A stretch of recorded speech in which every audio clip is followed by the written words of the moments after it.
Hey, what's up? Do I sound all right? Do I sound different? Do I sound bad? You sound good. Okay. Well, here's the thing. I was trying to figure out how to record both of us into multi-track. I can't do that though. So we're both recording into one track locally on my computer. And so now I guess this will also solve the problem of you having to go in and maybe they won't, like, when the files aren't lined up correctly by Libsyn. Exactly. This will be exactly. This'll we're solve now that recording issue. the backup. Yeah.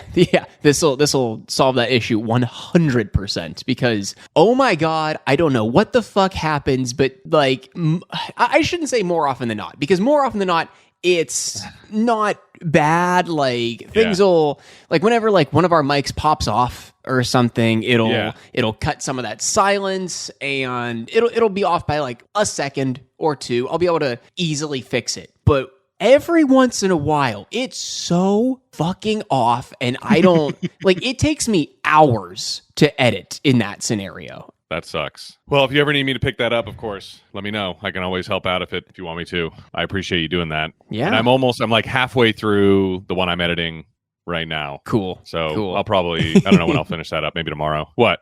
What happened? What did happen? I don't know. I'm not there? Hey, there we go. There? Hey. Oh, okay. Okay. I don't know what. I've got two buttons to mute your sound. But both do the exact same thing. Or wait, here. Okay, talk for a second. Hey, broadcasting live from No Hugging, No Learning World Headquarters Satellite Studio. Okay, but can you hear me? If you were saying anything, I did not hear you. Right now, can you hear me right now? Yes. Okay. Because I answered your question. Okay, well then I don't know what that fucking button does.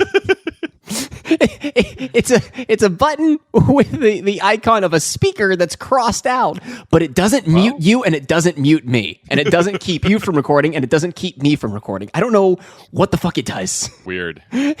Very weird.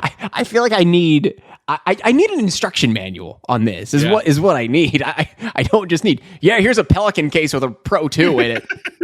Have fun. I'm like, sure. Cool, thanks. Here you go. One of the most technologically advanced pieces of radio machinery on the market right now. Basically, go nuts. Basically, that's it.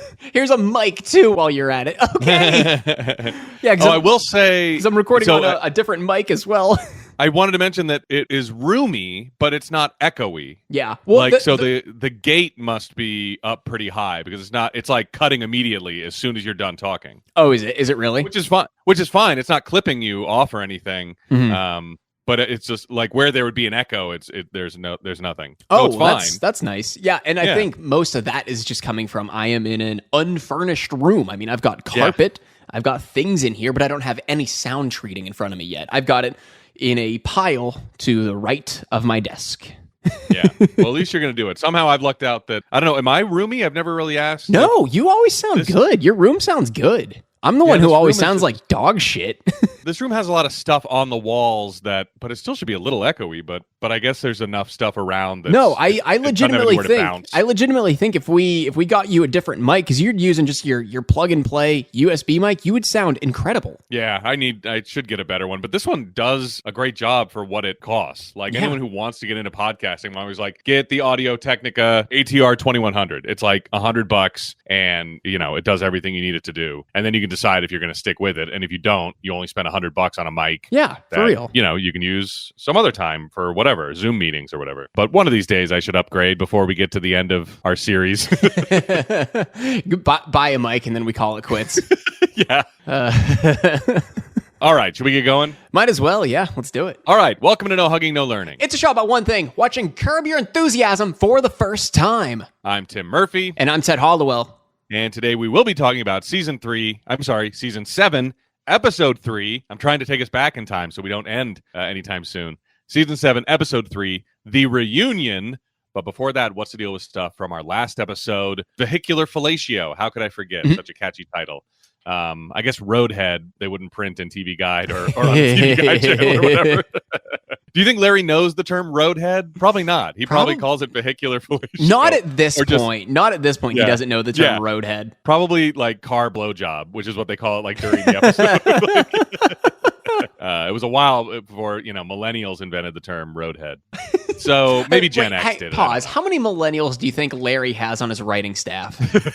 0. I think it's just him. You think it's just him? He's got to have like co-writers, right? I always thought it was just him, like, writing the outline, and then everybody improvs everything else. I didn't think there was Man, any. I I guess I don't know for sure, but I always thought that was the way it was. It's 100% improv. It can't. I mean, there's obviously outlines, but Yeah, God, yeah. I don't know now. You got me second guessing. I'm pretty sure that's the. I don't know. I'll have to consult the book once again and get a definitive answer on this, but I'm pretty sure that's what it is. Like that. So he just scripts out the episode. Like we've talked about it at the end of the series. I'll be like, here's an example. Here's what Larry wrote, and here's what the scene was. And it's like Jeff and Larry talk about going to a baseball game. And it's like, then you see the pages and pages of dialogue that they wrote just on the fly. I think probably editors, there's probably only one editor, but he probably needs a really good one to like cut through all of the awful improvisation and actually get to the meat of the scene so we get through it without too much improv, I guess. For what it's worth, when you Google Curb Your Enthusiasm writers, it's all a bunch of old guys, obviously. Larry David, Jeff Schaefer, Alec Berg, David Mandel.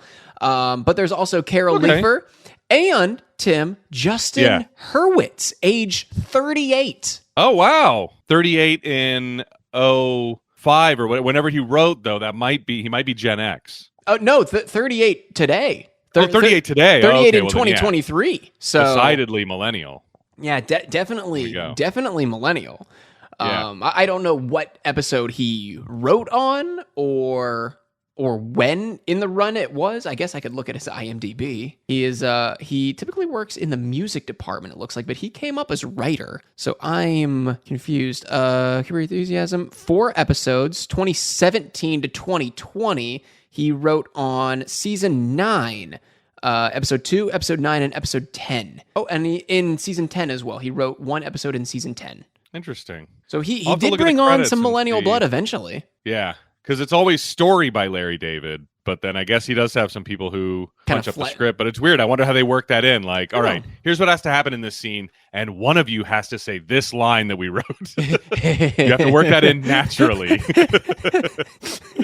Like, I'm sure nobody is writing Susie's curses at Larry. No. I mean, maybe if someone hears like a very unique one on the street, and they're okay, you, Larry and Susie, you get into an argument, and then Susie, at some point, you have to build up to calling Larry a bald fuckwad. And she's like, okay, bald fuckwad, got it. That reminds me, I bet Car Wash Cunt was written for Susie. Oh, 100%. Yeah. So stuff like that, now that I'm kind of thinking about it.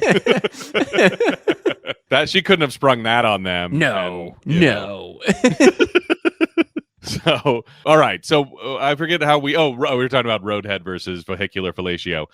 So one thing I have to correct myself. Well, I have a couple of things I have to correct on myself from last episode. One is that Jay Johnston did not play a cop in Curb Your Enthusiasm. He played a friend of Cheryl and Larry's named Jeremy, who asked for a letter of recommendation in season 2, episode 8, Shaq. But then when Larry becomes persona non grata after tripping Shaquille O'Neal at the Lakers game, his life, people stop asking him for favors and actually retract the favors that they had asked for. And that was one of them. And so that's who that was. I guess I was getting him mixed up with his character from the Sarah Silverman show, which was definitely a cop. Also, I don't know if you want to count this as Curb Your Continuity, but Larry remarks that receiving oral sex in the car is dangerous and there ought to be a law against it. Yet, I think this one was also season 2, Amco, Larry wins a bet against Cheryl for which she has to give him vehicular fellatio. Oh my God. You're right. I totally forgot about that. And I remember thinking about that during the episode, and then it wasn't until afterwards that that's actually a season 1 episode, episode 7.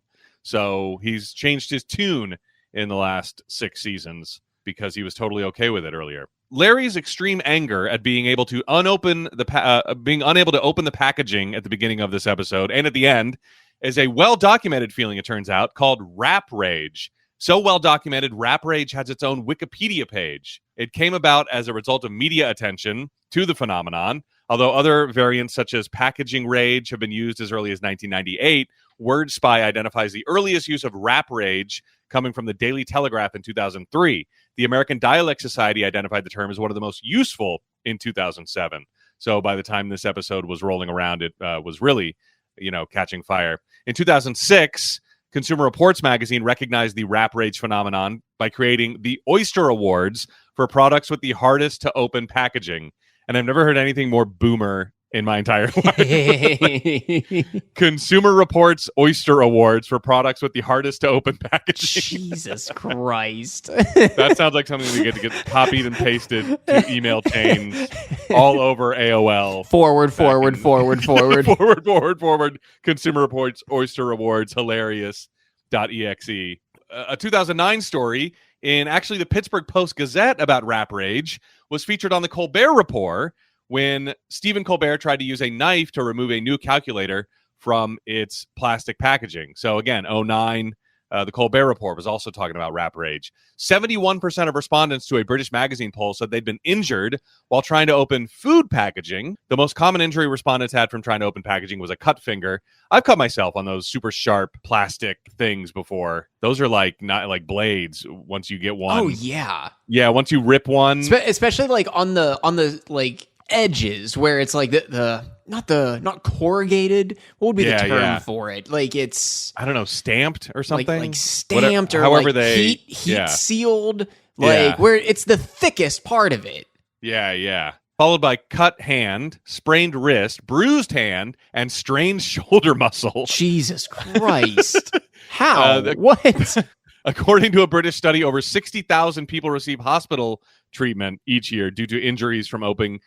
And this is just food packaging, by the way. The Consumer Product Safety Commission estimated that attempts to open packaging caused about 6,500 emergency department visits in the U.S. in 2004. And a 2009 study conducted by the Institute for Good Medicine found that 17% of adults over the age 21 were either injured or at least once or know of someone who was injured while opening a holiday or birthday gift. So rap rage was definitely a hot comedic topic around the time of the last episode in 2009. What about the little bit of homework we had, Last Tango in Paris, as Richard Lewis and Bevan, I think we were calling her, get up to leave to go see Richard Lewis's favorite movie, Last Tango in Paris. Larry does a Marlon Brando impression that I have been doing since last Saturday. I can't stop going just at random times of the day going, put some butter up my ass. I can't stop. Put some butter up my ass. Put some butter up my. I can't do it. I can't do it as good as you. Put some butter up my ass. I can't even get a good one out because I am laughing too hard halfway through it. Put some butter up my ass. Put some butter up my ass. I can't. No, I can't do it. I feel like I'm trying to do the facial facial muscle expression of Brando while doing the line. Put some butter up my ass. It's like doing a De Niro impression. Like you can't do it without doing the frown and the squinty eyes. Put some butter up my ass. No, I'm still not getting it. Well, keep working on it like I have all week. But first of all, I was super wrong. I think I will. And that's what Patreon is for. So the next 10 minutes, we're going to be practicing our Brando impressions. Here we go. It's practicing our Larry doing Brando. Yeah. So it's an impersonation inception in that way. So first of all, I was super wrong about my touchstone for Last Tango in Paris. Last Tango in Paris being Hot Shots. That fridge scene that they lampoon in Hot Shots was from another erotic thriller food sex scene from a movie with Kim Basinger and Mickey Rourke called 9.5 Weeks. Okay. And so, which I have not seen. That was from 1986. And also, it was made fun of a lot in movies like that. So Last Tango in Paris is a 1972 erotic drama film directed by Bernardo Bertolucci. The film stars Marlon Brando, Maria Schneider, and Jean-Pierre Léaud, and portrays a recently widowed American, played by Marlon Brando, who begins an anonymous sexual relationship with a young Parisian woman, played by Maria Schneider. Now, if some of this sounds familiar, it's because we probably talked about this after talking about Seinfeld, season 9, episode 5, the junk mail, because Jerry and George have a conversation about a friend of Jerry's, Frankie Merman, who's giving him a car for doing a set at a car dealership, And George goes, Fragile Frankie Merman? I never liked that guy. Every summer you guys went to camp together. I was jealous. Felt like he was the summer me. And Jerry says, he was not the summer you. Besides, you had a summer me, Whitey Fisk, the guy who snuck you into Last Tango in Paris. And George said, I made him up. And Jerry said, so you never saw Last Tango in Paris? Too bad. It was erotic. And so I think we did a little bit of homework on that after this. But just for the sake of, being mentioned in Curb again, it was the 7th highest grossing film of 1973. The film's raw portrayal of sexual violence and emotional turmoil led to international controversy and drew various levels of government censorship in different jurisdictions. When it was released in the U.S., it got an X rating. Then they released an R-rated cut. But then in 97, the film was reclassified as NC-17. After the film's release in Italy, the proceedings were brought against it for esasperato pansessualismo fine a se stesso. I'm sorry if my Italian's no good, but that is translated as aggravated gratuitous pansexualism, which is my favorite hardcore album by I don't know by the Larry David Brandos. This film contains a scene. So the film contains a scene. Here's what Larry was referencing, in which Paul anally rapes Jean using butter as a lubricant. Jesus Christ. I know. Not so funny now, is it? No, it's not. While the rape is simulated, Schneider has said, and here's where the problematic nature comes in. I started talking about this, and I was like, you know what? We should just talk about it next week because I'm going to get all of it wrong. She said that the scene was not in the script in 2006, and when they told me, I had a burst of anger, but she said nobody can force someone to do something not in the script, but I didn't know that. I was too young. She was only 19 at the time. And in 2007, she reiterated feelings of sexual humiliation pertaining to the scene. Schneider died in 2011, and in 2013 is when the shit really hit the fan because Bertolucci was giving a talk on the film and its effect on Schneider. And in the interview, he said that the rape scene was in the script, but the detail about using butter as a lubricant was improvised the day of the shooting, and they didn't tell her about it so that he could get her genuine reaction. And he said, I wanted her to react humiliated. I feel guilty, but I don't regret it. And there was even a little something lost in translation where for a second there, people thought that they were like, whatever he said was translated in English and it came out as like, oh yeah, we actually raped her and the sex was unstimulated. And that's God. that's when everybody freaked out. And I feel like some of that fervor did not die down when they went back and corrected it. And maybe rightly so, because it was still a fucked up situation, as you can hear. Like she felt a certain way and no one can say she was wrong to feel that way because it sounds like they were doing it on purpose. Yeah, we wanted her to react like this. That's why we didn't tell her. We wanted her to feel humiliated. That's why we humiliated her. What? It's a movie. Like what? What? No. Like so. Probably the bulk majority, the lion's share of the people being upset about this movie and this director is warranted, but it doesn't seem to have, affected its stature in like the pantheon of cinema. I don't know. People either it's just not talked about as much, or I just feel like it hasn't suffered, because of what came out. I feel like it did for a second, but then everyone just kind of moved on. And yeah, I don't know. I mean, this was definitely well before any of this came out, because although Schneider in 2007 is when she started talking about it, but it wasn't until 2013 that the director, really put his foot in it. So, I guess at this point, Richard Lewis, didn't feel too bad about it, I guess, or nobody did. So anyway, that is all our homework and trivia and tidbits and stuff. Oh my God. Okay. Do we got any other news or anything? I don't think so. All right. Well, cool. If you have never listened to us before, we are not a research-heavy show, despite the last 30-something minutes being exclusively homework and bullshit. We like to have our questions pop up naturally in the run of the episode and assign them to ourselves as though we are giving ourselves homework. I've never seen these episodes before. Tim has never seen these episodes before in the last 14 years. If we miss anything, if we egregiously skip over anything, please send us an email or send us a tweet. It's at NoHugging on Twitter or nohuggingnolearningshow@gmail.com. Both of those links are down in the description or on the show description page on Apple Podcasts. If you like what you hear, please give us a 5-star rating and a written review on Apple Podcasts or a 5-star rating over on Spotify. If you like us a little bit more than that, you can give us a follow and join us over on Patreon, where for $5 a month, you get early access to every single episode that we put out. Not just early access to the regular episodes. No, they are going to be extended versions of the episodes. And I want to give special thank yous to the people who have done so, like Michael Klatsky, Drybones, Nate Collins, Tamara Ortiz, the guys and gals over at the Ittyville podcast, John Murphy, Will Hall, Danica Ligorio, and J-Dog Conlord, who did change his name back after he heard his... Or was it J-Dog? Yeah, because he changed it to J-Lord Condog at one point. J-Lord Condog. J-Dog Conlord, Nick Kudla, Adam Webb, and Megan Stolarski. Thank you guys so much. We also, Tim, we got one from Nate Collins, who commented on our post. I'll read Nate Collins' comment first because it came in first.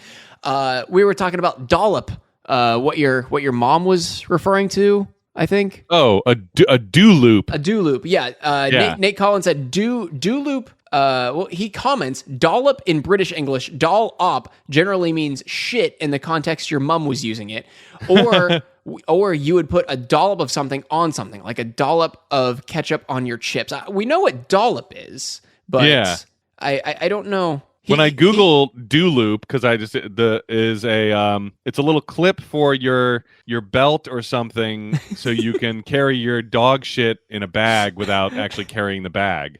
Well, here's where it gets interesting, because Danica Ligorio and J-Dog Conlord messaged us and said do loop might be a computer science do/while loop. Basically, repeatedly do this thing while this condition is still true, which is slightly different than a while loop, which is while this condition is true, do this thing repeatedly.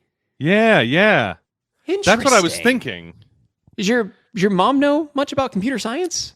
No, but that seems like the kind of programming thing from the early days of computers that might still be kicking around in her. And there was an extra O on it. That's why I thought it was weird. But then when I Googled do loop, that's probably what she meant.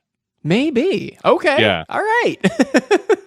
No matter what you click, you just keep hitting the same 5 pages, and you can't get to actually what you need. That sounds like it's So Patreon's do loop would be while you are continued to be subscribed, do not unsubscribe. Do do have an awful time trying to unsubscribe. Yes, exactly. Yeah. I don't know. just a web of pages. A web of web pages. Web of pages. I like that. It's like something a congressman would say while he's like talking to Mark Zuckerberg. Now tell me about your web of pages now. It's a web of pages. Now tell if me I go to facebook.com. Now tell me about your book face, sir. Where's the book on the web? And who published this book of face? Book of face on the web of page? I request the name of your publisher, sir, of your book face. Book of face. Book of face. Anyway, but yeah, thanks to everybody for giving us money to continue doing this. If you want to join them, you can do so. Patreon.com/nohugging. All that being said, season 7, episode 3, The Reunion. Original air date October 4th, 2009. Original air date, Larry resists Jeff's suggestion to do a Seinfeld reunion special until he figures out a compelling personal reason to do so. I mean, it's not bad. I think we can make it better. Yeah, I think so. But it might be a little bit of work. Hopefully not. Also, I'll just say this because this is how the episode starts. Knowing that this is the Seinfeld reunion season, I fucking hate how this comes together. It comes together in the first fucking 30 seconds of this episode. You hate how the reunion comes together? I guess it kind of does. It doesn't. I guess it's mentioned very briefly by Cheryl when Larry sees her at the restaurant a couple of episodes ago. Yeah. But if you don't see that episode and you just think this is the first episode in the arc, it's so unnatural because they weren't talking about it. We've never seen Jeff and Larry talk about Seinfeld in 7 seasons. Maybe they just were relying on the zeitgeist and how everybody... Because this was probably what is it, 11 years after it went off the air? Because they keep kind of going back between 10 and 11. I feel was it? like Was it 98? Yeah. So I think that's 9 right. years. So yeah, because this is the 07. finale was 98. Yeah, so this was 11 years even. No, 9. So I feel like Wait, no shit. I keep thinking 2007. Goddamn. Yeah, 11 years. Yeah, You're I right. just, Why do I season 7, 2009, not 2007. I keep getting those. I know. I keep thinking this transposed. is 07 as well, and then every time I look, I'm like, damn, 09. Well, yeah, because he took that little hiatus there. They're going to get longer too. The hiati are going to get longer. But yeah, I mean, maybe because at the time we're just so far removed from it, we don't remember the fervor for the 10-year anniversary being like, you got to get back together. You got to do. I'm sure there was like think pieces and like Seinfeld 10 years on and stuff like that in Entertainment Weekly and Time Magazine and stuff like that. So maybe there was a fever pitch for this we don't remember, at the time, that they were sort of relying on, like, NBC is always talking about a reunion. That made sense just to deal with it that flippantly, I guess, and without that much, laying the seeds or whatever. So yeah, we do open at Jeff's, laying some groundwork as far as continuity goes, because they sort of mention, oh yeah, so Loretta's gone, yeah, and Leon's still hanging around. But the weird thing about that is that Leon's not even in this episode. But I guess he just wanted to mention that he'll be back. Don't be surprised when you see him maybe in the next episode, which I guess would kind of bear mention, because if he didn't, like, it was pretty clear to anybody at the end of last episode, which I loved. He's like, wow, so I guess you're going to go inside and eat this Chinese food in my room. Like, oh, so Leon's a character now. Okay, so he's staying. But they do sort of lay the groundwork that Loretta's gone and Leon's hanging around. But NBC is hounding Jeff for a Seinfeld reunion. And he's like, just take the meeting. That way you can tell them no. And then when they call me, I'll say, he said no. We had the meeting. He said no. Yeah, like the man said no himself. You heard it. Yeah. He was there. Yeah. Meanwhile, Susie comes in and she is ailing. She's like all achy and she's very sick and low energy. And Larry asks if she's been in any tall grass and suggests that it might be Lyme disease, like from a tick.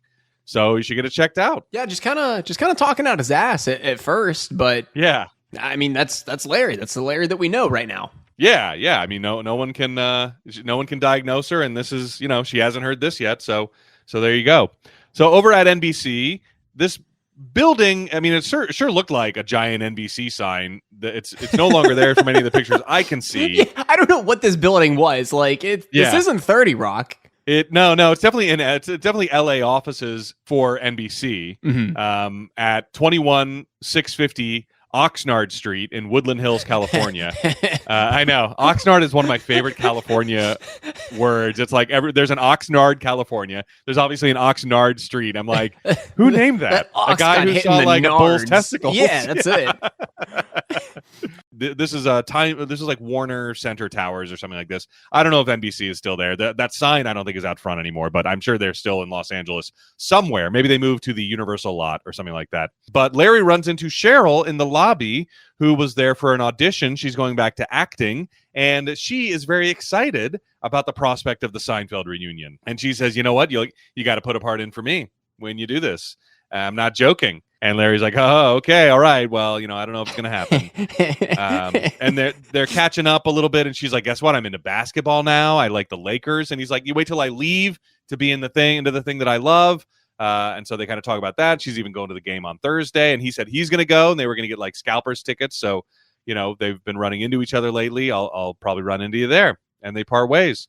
So upstairs, there's an annoying executive guy just prattling on while Larry daydreams. And before we get to the daydream, and we don't know his name either. Yeah, not till way later. Yeah, like in typical Larry and Jerry fashion, not until it's way too late in the episode to make any difference. But yeah, and I mean, he's typical smarmy network executive. They got a great guy to play this, and I recognized him too. I'm gonna write that down because I didn't look him up where I recognize him from, because he looked kind of like a couple people, but I don't think it's either one. He looks like two guys I mix up all the time. One of them is Zach Orr, who was on New Girl. Zach Orth, who was on New Girl and Wet Hot American Summer, Who is he on New Girl? Let me see, because I know you're in the middle of a watch of that, and so we you'll know. finished it. We finished it. Oh, you're done. Okay.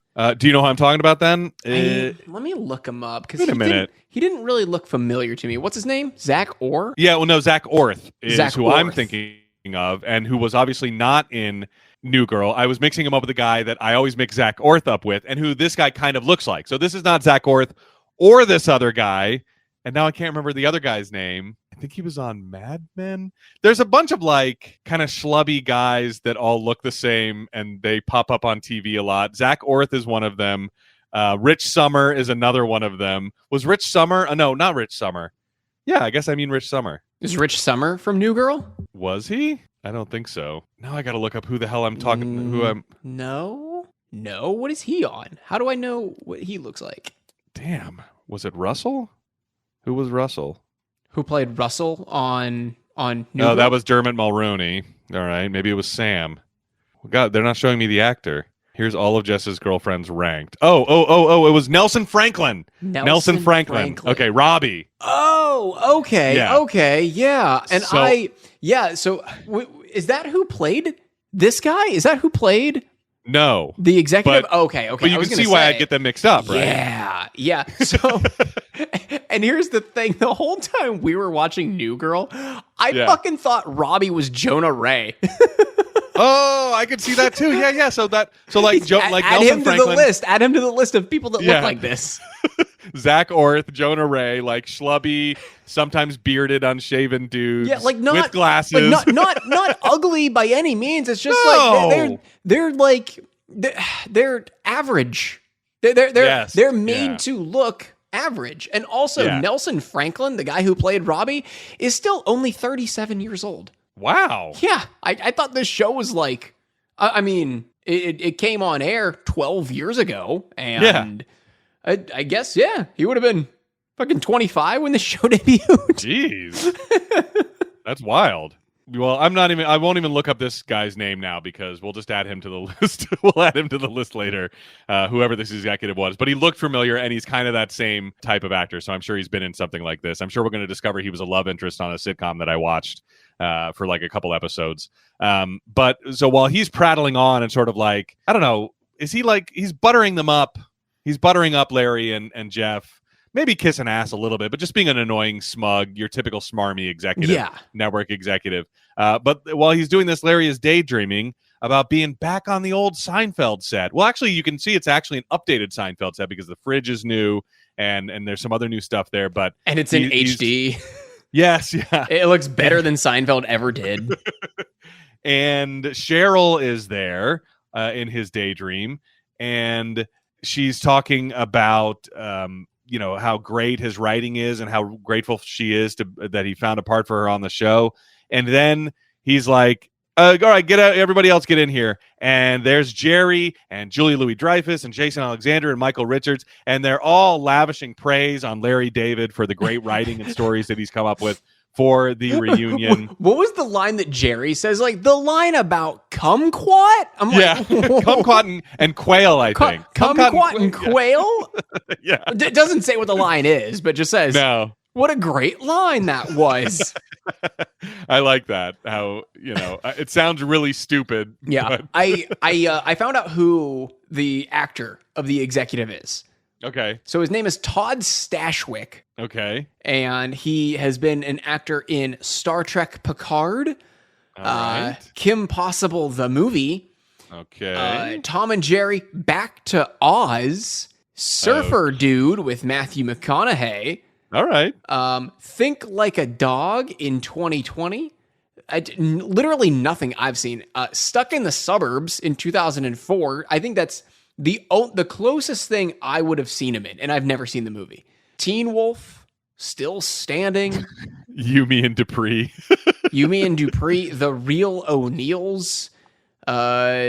Bewitched in 2005 with Will Ferrell. Oh, the Will Ferrell, yeah. Yeah. Super Ninjas. Nothing that I've seen. Me neither, but one of his pictures that pops up, like that like evil looking kind of headshot looks super familiar. Like, why does he look so damn familiar? I don't know. All right, I'm still gonna look into this. I think it's just the thick black frame glasses. He just kind of looks like other people. Maybe he just looks like the dudes that I mentioned earlier, and I'm like, oh yeah, that guy. I think that's it. But yeah, that might be it, or that he's just been in a ton of stuff that I've seen over the years, like an episode of Malcolm in the Middle, or which he was in, an episode of Studio 60 on the Sunset Strip, which I watched in 2006. 2 episodes of Burn Notice. All right, so that's enough about Todd Stashwick. Children's Hospital. All right, so he's just been in a ton of stuff. I'll try to do a little shallow dive, on the next episode, just to really drill down and figure out if it is, where I know him from. But so as Larry comes to, which by the way, let me just stop and say the cast reveal was done so well. If this had been the typical cheesy, lame reunion episode, there would have been a 10-minute like studio audience ovation. If this was any other sitcom. If they had recorded this, because how would you if they had done it where it's like, all right, I'll talk to all of them individually, but when it looks like it's just Larry and Cheryl on set, and he's like, all right, everybody else get in here, and they all rush in. I thought that was what a great reveal, what a great way to do it. I thought it was awesome, and I applauded for 10 minutes, and I paused it just because I thought it deserved it. And so as Larry comes to after revealing after dreaming about what his life could be like if he does a reunion, he says, "I'll do it." And everyone's ecstatic. He says he's even got a great storyline for George already about in the past 11 years he's gotten married and divorced, and it's going to be about him trying to get his wife back. And they're so excited. We got to celebrate. And the executive offers Larry and Jeff some Lakers tickets, which they were planning on going anyway. So great, it works out. He'll hook them up, and that is it. Outside, Jeff has Larry totally figured out. He just blows up his spot immediately about, oh, yeah, you'll do the reunion, give your wife a part. I know exactly what you're doing. But he's not mad at him because, A, the reunion's still getting made and he's still getting paid. Yeah. And it's going to be good, of course. And he calls it brilliant. Frankly, it's brilliant what you're trying to do. He's all for it. So the first stop Larry makes is to Jerry Seinfeld's office. And so there's Jerry, and he's pitching it to him. And Jerry is trepidatious that all of a sudden Larry suddenly likes an idea that he was always hated before, and that's cheesy reunion episodes. They're never done well, they're always lame, and he's never going to do one. He always hates them, and now all of a sudden Jerry's like, something I'm being sold something, and I don't know what it is yet. And he said they indulge in a little bit of Seinfeldism here when Jerry goes, there's been a shift, and Larry goes, no shift. He's like, oh, there's been a shift, no shift, and they say shift about 6 times. So we're already falling back into that little trope. And Jerry also says, I thought this was a weird reference, but I also laughed at it. He says doing a reunion show is like going back to an old girlfriend. It never works. And Larry brings up, what about Robert Wagner and Natalie Wood? They got divorced and then they got back together. And then Jerry goes, yeah, and then she slipped off a boat and died. How'd that end up? Jesus Christ. And then but the best part of this joke is, and what about Christopher Walken? How do you explain? And Larry goes, I don't know why he was on the boat. Which is a weird part of that story. This story has always kind of fascinated me because it's a true crime story that is essentially unsolved, that involves celebrities. So Robert Wagner was married to Natalie Wood, and they got in a big fight on his yacht that was like anchored off the. If someone doesn't know, if someone listening, I don't know if you know the story, Ted, but it was like anchored off the coast of Catalina or something like that. They get in a big fight, and the next day she's discovered drowned. Like she went down into the room, and then the next morning she was found drowned in the water. And the weirdest part of the story is that Christopher Walken was on the boat partying with them too. Jesus Christ! It's always a weird little thing to throw into that story. But I didn't know the fact that they got divorced and then they got back together. But Jerry comes around, and it's partly because Larry says, "Well, the way we do it, it won't be lame." And Jerry goes, "Yeah, you're right. Can't argue with that." It's like if anybody's gonna, and I think I know this is an act, but I think the real Jerry probably would have gone, okay, well now it's a challenge. I guess I'm into this now because it's not going to be some cheesy thing. Like now, how do we do this our way and make it good, like we did with the sitcom? And so he relents, and he's like, oh, you know what? I got a great idea for George's ex-wife, Meg Ryan. Of course, we know, the audience knows that Larry has already cast that role as Cheryl, but he's like, I saw her in this place. She's funny. She looks great. Meg Ryan would be awesome to get. It makes sense, a big star like that. And Larry's like, I don't know. I feel like we'll go with an unknown. I don't know. Don't worry about casting. Don't worry about casting. Because already his only reason for doing this is getting blown up. Yeah. Yeah. No other reason other than casting Cheryl in the show and getting back together. So over at James's Beach, which was at 60 North Venice Boulevard in Venice, it closed in September of 2022 after 26 or 27 years, depending on where you're reading. It was a stalwart of the appropriate. We're doing this, in June. It was a stalwart of the early LA LGBT scene. Because these two guys, they were a couple, and they it was in this article I was reading, they were like, it was unusual to find a gay couple that owned a restaurant in the time that we opened this restaurant. And I think they even threw in that they like had a lesbian chef too. So it became like one of the safe spaces in LA for that crowd to hang out. They just, aged out of it. They were like, well, the neighborhood's kind of changing, and like food tastes are changing, and our thing just isn't working anymore. So rather than try to revamp it and stay in business, we're just going to hang it up. So if it might also look familiar if you like the movie I Love You Man with Paul Rudd and Jason Segel, because that's where they have tacos as well. Oh, okay. In that movie, yeah. I don't know if they go inside, but I seem to remember them eating outside. But yeah, it was they were huge proponents of the Venice neighborhood when it was like just kind of coming up, and that's where Larry is pitching Jason Alexander. Even though they've done it before, it still cracks me up every time when Jason digs at George. Oh my God, as a proxy for Larry. What all does he say? He goes in on him. I wrote down a couple. Says he's unappealing, he's selfish, he's stupid, he's abrasive, he's inept. Yeah. He's like, no one would believe that he got married because he's unlovable. He's an unlovable, schmucky, jerky, selfish, stupid. He's like, to Larry's face, which I love. It's maybe even funnier than the first time he did it, because Larry, I don't know what made it funnier. It just seemed to flow a lot better than it did the first time. And also he goes, well, the one good thing about a reunion would be it would kind of make up for the finale. Oh my God, yeah. And Larry's like, well, what was wrong with the finale? We had a good finale. We went out on a good note. Yeah, and he's like, it would be nice to kind of get another shot of the finale, and it'd almost be like telling the audience, sorry, we know it wasn't good.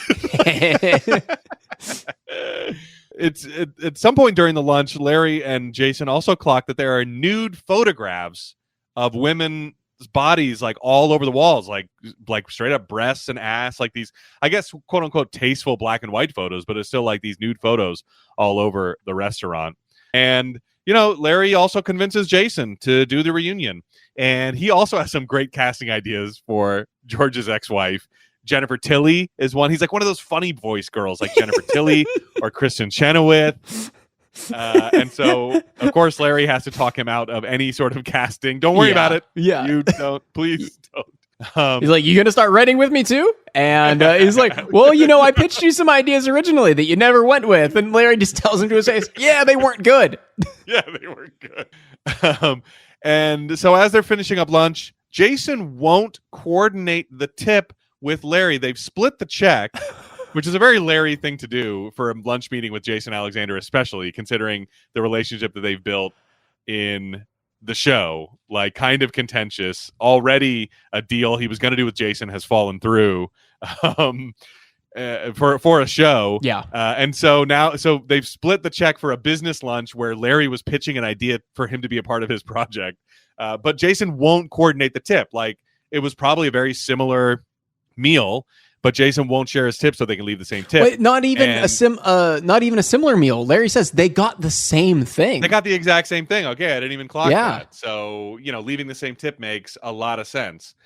And so I liked how calmly menacing Jason Alexander was in this scene. God. It was weird and off-putting, but funny too. Not only does he not tell Larry how much he's tipping, but he gets the information out of Larry of how much Larry wants to tip. And he said, I think it's perfectly fine if you want to write $12 for the gratuity on your check.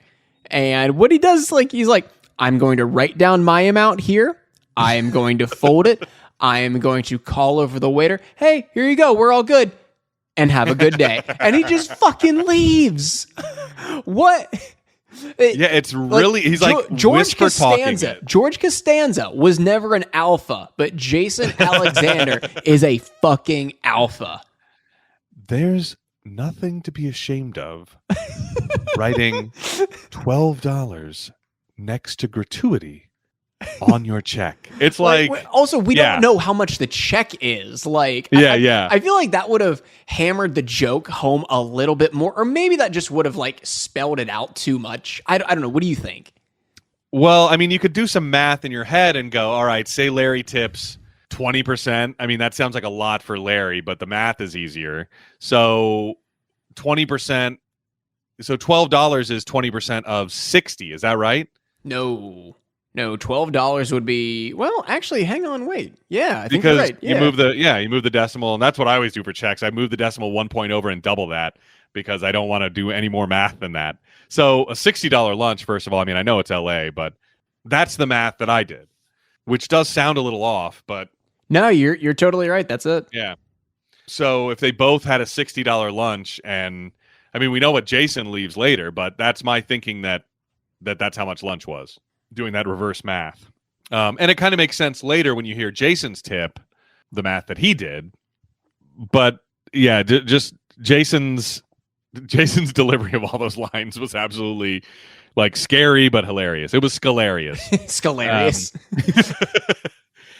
So Larry's next stop is Julia Louis-Dreyfus's house, and he's pitching her stories like, oh, how about this? And there's stories from his life, like a little girl asked you to give her doll a haircut, and then she finds out it doesn't grow back, and so everybody's mad at you after that. And so she's like, oh yeah, okay, I kind of see like Elaine with the kids. That'd be funny. And so he convinces Julia pretty easily. This kind of goes back to what you're saying about how fast all of this happens. Like, I feel like we could have done an hour, with this reunion episode. I don't know what we would have. I felt like this was gonna be a longer episode because actually it was during this scene I paused it and I'm like, okay, surely if any episode this season is gonna be longer, it's gonna be this one, and saw that we're halfway through already. I'm like, oh, it's not longer. Okay. I guess there was no reason for HBO to milk it because they're not selling ads during it. It's not like it was on NBC and they're like, oh yeah, this is gonna be an hour and a half of show and 30 minutes of commercials or whatever, or 45 minutes of show and 45 minutes of commercials. They probably could have gotten away with if it was actually on NBC, but HBO doesn't work that way. So they're like, yeah, fine, make it 30 minutes. Get the, most popular cast on television reunited for 30 minutes. Great. I mean, I know it's good that they're going to be on again, but this was the first time anybody had seen them together on TV in this way in 11 years, and it was a huge deal. But they just sort of rushed through it. I don't know. I mean, if it had been longer, we probably would be sitting here going, God, they did not need that scene. Yeah, so that's maybe true. It's fine that, it was very, very, very concise, but for a good reason. Yeah, convincing Julia and Michael are literally two lines in my notes. Because Julia gets up to go do something, and so he tells Jason earlier that Julia Louis-Dreyfus blew him off. He was supposed to meet her, and she had to take her daughter to a birthday party. Well, Julia's daughter comes in while Julia's out of the room, and Larry asks her how the birthday party was, and she says she didn't go to a birthday party. And he's like, oh, interesting. And by the way, that is not Julia Louis-Dreyfus's real daughter. Ah. I looked it up. Yeah, actress. Back at James Beach, Larry is pitching the show to Michael Richards, who is super distracted by all the photos on the walls. Literally can't pay attention to a single thing that Larry David is saying. Distracted. Yeah, just uh-huh-ing every Oh yeah, I agree. Yeah. He's just agreeing to whatever, including being a part of the reunion show. And then he gets up to leave because he's got, I don't know, he said Beth is waiting or something like that. Yeah, he has to go pick up Beth. Know. Yeah. I'm assuming his wife? Yeah, makes sense. Okay. He only got tea. He didn't even get a full lunch. So Larry agrees to pick up the whole check.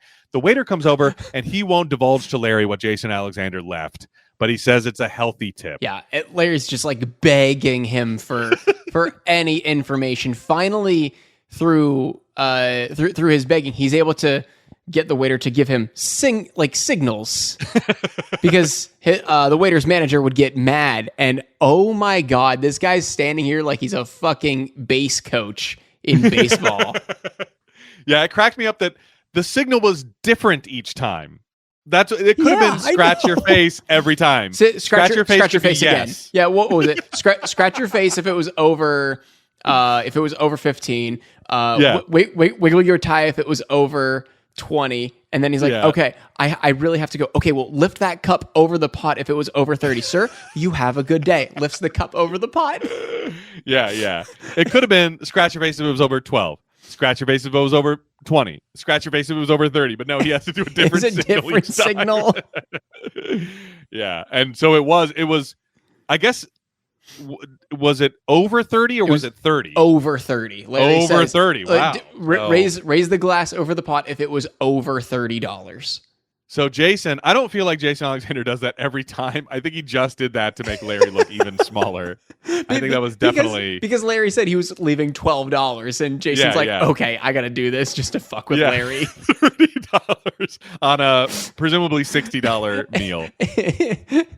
If Larry does 15, we could probably figure this out because that would be. No, we can't figure it out. I was like, wait, we can figure this out. But so Jason Alexander out here leaving over 50% on a check just to make Larry look like an idiot. So over at the Staples Center, which I do like to check in every time it's on, it is still crypto.com arena out there in LA. For the time being. I don't even think crypto.com is a thing anymore. Yeah, this is 2023 that we're talking about. That is where Larry meets Jeff, and he tells him the cast is all in, so the reunion is a go. Jeff tells Larry that Susie does have Lyme disease, so Larry saved her life. And that's God. Yeah. So the diagnosis was correct, Dr. Larry. And Larry sees Cheryl going into the game and runs over and tells her about the Seinfeld reunion and offers her the part playing George's ex-wife. He has given her the part, and she is ecstatic about it so much that she gives him a big old smooch on the lips. Yeah, she does. Yeah. So mission accomplished as far as Larry goes. It's on track. Everything's going as it should. Inside the Staples Center, Jeff and Larry's seats are like above the nosebleed section. Yeah, they are section 319. Yeah, like 6 rows from the back of the arena. So far back that we see the concrete wall, like the brick wall, the cinder block wall behind them, like a few rows. Yeah, I love that. They still went to their seats, even though in that section they're like, all right, we're still in this shitty section, but we don't have to sit in our seats. We can sit in the front row of this section, or we can even sit in the front row. There's like plenty of empty seats that like no one's going to catch them if they do this, but they're sitting next to a dude. Like, so they're not even doing like buffer seats. Like, all right, well, this whole row is empty. We don't have to sit right next to this guy. No, these are our seats. We must sit in them. That seems like a Larry thing. That seems like something he would do. Yeah. I guess so. We have to sit in our assigned seats. Yeah, especially as it makes him a martyr. It's like, no, I don't want to sit closer. I want to sit where I deserve, where this person thinks I deserve, and have a miserable time because of it. I want to have as miserable a time as possible, so I'm as pissed off as possible afterwards. So they have a seat in there, and he's like, I thought he had courtside seats, and he borrows the binoculars of the guy sitting next to them in the row, and he sees the executive sitting courtside with David Spade. Which was a fun little cameo. Yeah, just for no reason. Yeah, silent. We never hear him talk. We just see him sitting next to. Part of me wonders if David Spade knew he was going to be in an episode of Curb Your Enthusiasm, or if he's just friends with Todd Stashwick. Yeah, or if those are like his courtside seats, and he just happened to be there the day they were filming. I want to look and see if this was kind of a joke about. Oh, Just Shoot Me. I want to see if Just Shoot Me was on the air at this time, because that would be kind of funny if that's why he's sitting next to the NBC executive. That went off the air in 2003. So damn. I guess he was just still good buds with the guy from NBC. I hope there is some information about the filming of this, like there was kind of with the Dodger Stadium game and stuff, like how they were able to film during a Lakers game. Oh my God, yeah. So Larry calls the executive, and he watches through the binoculars, sees him look at the phone, make a face, and put it back in his pocket. Like definitely like makes a disgruntled like face. Yeah, an eye-rolly, exasperated face. But like, silences it, puts it back in his jacket pocket. And Larry goes, he screened my call. I always suspected people were doing that. Now I know for sure. He also was glad that he didn't. Jeff wants to give the executive the benefit of the doubt. Oh, maybe he didn't know that these tickets were so bad. He just, somebody gave him, whoever is in charge of giving out, making sure we had tickets didn't know what they were for or whatever, and they're just the worst tickets. But Larry's like, I'm glad I didn't give him the benefit of the doubt. You almost talked me into it. So outside, Larry sees Sandy Goodman. Yeah, we finally learn his name. Yeah, 4 minutes left in the episode or whatever it is, and we know it's Sandy Goodman. And Jeff says, just don't go nuts, okay? And then Jeff leaves. I don't know why Jeff was in such a hurry. Why not go over with Larry just to make sure he doesn't go nuts? Yeah, although, I mean, we see Larry walk up, and Sandy is saying like, hey, did you enjoy the game? We see Larry kind of like think about what he's going to say, but this cut, and in such a Seinfeld way, we get exterior of the building, and we get Jerry saying, "You told the head of NBC to go fuck himself." That was very Seinfeld. It's so interesting good. How they're so good. Repurposing all those old gags for Curb. It's really incredible. And I mean, now we can have the language of HBO. Yeah. And it's like, it's meta in a way that I really appreciate. Because it's referencing the thing that they're doing. So then we go inside to Jerry's office where Jason, Julia, and Jerry. How weird is it that's the first time I ever noticed all their names start with J. Jason, Julia, and Jerry. Oh, wow. And then you got Michael Richards there. Yeah. Jason, Julia, Jerry, and Michael. Yeah, it's the first time I noticed all their names started with J. They're upset with Larry that he's upset the NBC president. Julia is upset at Larry for grilling her daughter. And she's like, by the way, I have 2 daughters. My other daughter was the one I was driving to a birthday party. So essentially he was calling her a liar in fact. And Larry still calls it interesting, but like even on the keyword interesting, then Jason Alexander chimes in and he's like, oh, you wanna know what I think is interesting? The fact that he went back to the restaurant and grilled the waiter on the tip that I left. That is interesting that he found that out, that he went back to the same restaurant and found out that Larry did that. And I loved that. This was very Seinfeldian, I think, where he's like, we were coordinating the tip. We're a team on the tip. And Jason or Jerry, somebody goes, no, the tip is a solo. That's a solo act. Mm-hmm. I loved that little conversation they get into. Meanwhile, Michael Richards walks in, completely clueless that there's going to be a Seinfeld reunion. But through... and I caught it this time, some atrocious ADR. Agrees it's a great idea. Did you not notice it this time? No, I didn't. Oh, man. Normally, I'm the one noticing the ADR.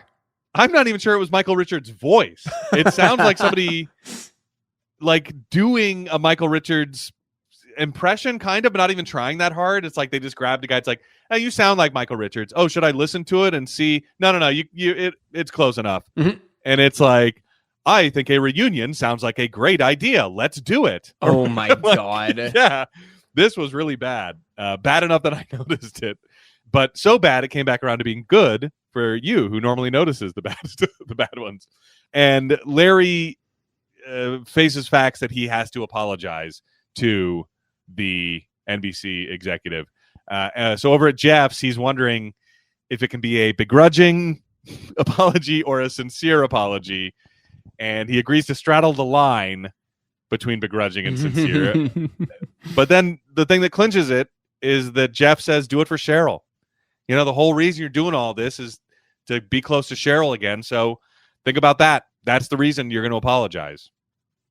And then Susie comes in and doesn't thank Larry for saving her life. He turns around and he's like, no, thank you? She's like, "Whoa, what would I thank you for?" And he's like, I saved your life. I told you about the Lyme disease, and it causes a huge fight between them. She gives a sarcastic thank you. Oh, thank you so much. And Larry says the next time he'll keep his mouth shut and let her die. I'll keep my mouth shut and let you die, which pisses her off so much she kicks Larry out. But I like his parting shot. He's like, you know what? Don't get that spot on your forehead checked out. It's definitely not skin cancer. That was good.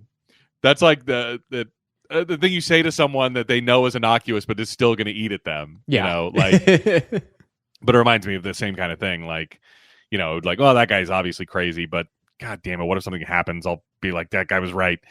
So cut to NBC. Larry is apologizing, and he ends up by saying, so this is me apologizing, and it's about as sorry as I can get. And it gets a good from Sandy. That's it. And there he goes, no good.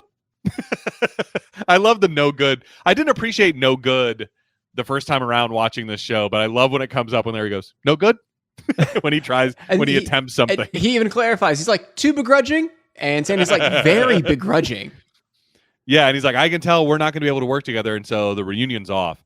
This was the most unbelievable part of the entire episode. NBC would never call off a Seinfeld reunion. No matter God, what. No. Oh, my God. This is in a world that is post Michael Richards N-word. Oh, really? Yeah, I guess I forgot about that. I mean, him doing that doesn't exist in the Curb universe, but in the real world, it does. Yeah. Yeah, so 9/11 happened in the Curb universe, as we know, but not Michael Richards. Not Michael Richards 9/11. Not Michael Richards' own personal 9/11. Yeah, that's so interesting. It was afterwards because it's just completely. I don't think it's ever brought up, and it's just sort of just brushed over. But the reunion is off, and Sandy is meanwhile ailing. He's brought in like a tray of like this battery of pills and fluids and stuff. And Larry asks him if he's been in any tall grass recently. He's like, yeah, in the Hamptons with my son. Why? And Larry goes, no reason. So we know he's going to let Sandy die of Lyme disease. And that's when Frolic starts playing as Larry's walking out. But I love this. Frolic stops. Frolic gets cut off as Larry starts daydreaming. So it was like a false ending. Like that was really, just out of left field for Curb. But so Larry starts daydreaming that he's back walking onto the Seinfeld set as Sandy is saying, you saved my life. And I love this part. Go do what you do. The phrase that Larry, like the praise that other people give Larry in his dreams that he's essentially writing is so funny. Go do what you do. And then there's the other daydream. So there's an alternate daydream. Oh, wait, I forgot that Cheryl also says, Larry, like she just comes right up and goes, Larry, I want you back. Let's go home and make love. Oh, my God. But then there's an alternate daydream where Larry is gloating over Sandy's open casket at his funeral. And he sort of goes back and forth in his mind, ends up flipping a coin. And as he checks it, he turns around and heads back in to Sandy's office. And he's driving later. He calls Jerry and says, the reunion is back on. And, oh, I'm sorry, did I say Jerry? Yeah, he calls Jerry. The reunion's back on. Meanwhile, Jerry is also psyched because guess who he's standing with? He just happened to run into her, Meg Ryan, and she's into it. He offered her the part of George's ex-wife, and she's going to do it. They got a big star. This is going to be great. Oh, Jerry's God. so excited. But then we see Larry's look of shocked dismay as Frolic starts in earnest, and that is the true end of the episode. Oh, my gosh. All right. Yes. What do we got for homework this week, Tim? Todd Stashwick. Okay. I still want to know what I definitely recognize him from. Yeah. Probably a bunch of stuff, but we'll see. And that's pretty much it. Cool. What do you like for cover art this week? Oh, man. I mean, the shot of them all kind of on set, like that first big cast reveal is pretty good. Or anytime they're all on set all together, I feel like is good. Yeah, that is pretty good. I can't think of anything that might be better. Yeah, I don't know. What do you think? That's what I was thinking too. Either Yeah. the cast reveal or I don't know. Either the Like them in Jerry's office, the gang in Jerry's office. Yeah, like I don't know. I don't think there's a good foreshot of everybody before Michael Richards comes in. It's going to be one photo of the full cast and Larry. Yeah. But there is a good like wide shot before they all start talking and everyone starts complimenting Larry on his writing skills in the dream sequence. I think that's it. Yeah. By the way, if you haven't rewatched or you forgot or whatever, Meg Ryan is legit in the end of this episode. Like it's the real Meg Ryan, which is pretty cool. Another cool cameo. So we get David Spade, we get Meg Ryan, we get all 4 people from the Seinfeld cast. We get Todd Stashwick Pulling out the big guns. in Stashwick. Pulling from the stash. There's probably some famous members of the LA Lakers that were on camera at some point. I didn't recognize anybody. I mean, I know that when they use the binoculars, one guy like walks through the frame that I'm like, that's probably a player. But if you're a sports fan, there's some LA Lakers in this episode too, and whoever they were playing, presumably. Oh my God. All right, let's see what we can do about this week's description. Okay. So we had Larry resists Jeff's suggestion to do a Seinfeld reunion special until he figures out a compelling personal reason to do so. Yeah, I mean, like you said, like that's the first 30 seconds of the episode. But what else happens? I mean, can we just change it like to get Cheryl back? Larry convinces the Seinfeld cast to reunite in a plot, or is that what you're going to kind of in a backhanded effort to win Cheryl back? Larry finally agrees to do a Seinfeld reunion. How about... Because he's not telling everybody it's to get Cheryl back. Yeah. How about Larry convinces the Seinfeld cast to reunite? Something about, I feel like ulterior motive might be a better phrase. Let me see. Because I feel like backhanded isn't necessarily... Let me see. Underlying. I mean, secret, private. I mean, personal. Like, you know, Larry agrees to a Seinfeld reunion. I mean, we could also say Larry convinces the Seinfeld cast to reunite. How about I think you have to add his reason to the front. Like, with an ulterior motive, Larry convinces the Seinfeld cast to reunite. Does that sound... I don't mind that. Yeah. It sounds all right. Yeah, with an ulterior motive. I feel like in mind would add too many words. I mean, for personal reasons, for undisclosed personal reasons, Larry convinces the Seinfeld cast to reunite. Is that too much? Read it again. Read it one more time. For an undisclosed personal reason, Larry convinces the Seinfeld cast to reunite. I actually kind of like that. I like that as is. Yeah. All right. I'm down. Go. It's still fewer words than the one we got. Yeah, that's true. Yeah. And I mean, that's all that happens. We could say like Larry's, that doesn't happen at the end. Like Larry's mistreatment of an executive, the Seinfeld, anyway, blah, blah. You can see where I'm going with that, but I don't think we need to include anything like that. I think it's good. All right. Tim, did you like this episode? Yeah. You know what? I got to give this a star. Like, I almost gave it a star low. I almost was going to write a low. Wow. But then talking about it, like, I think it's got a full star. And I feel like it's just carried by the fact that the big 4 are on screen together for the first time. And the reveal was great. Like, if they had just done it piecemeal, like I was saying at the beginning of the episode, like, oh, now I'm talking to Jerry. Oh, and here's Jason. And here's Julia. But the fact that they were all together on screen immediately was just such a great reveal. This was the easiest full star I ever gave. Yeah, wow. Nice. You just have to. It's just such a big, it's still so huge that this was the Seinfeld reunion. And it's also funny to boot. And as you could hear from the thing, there's like one storyline.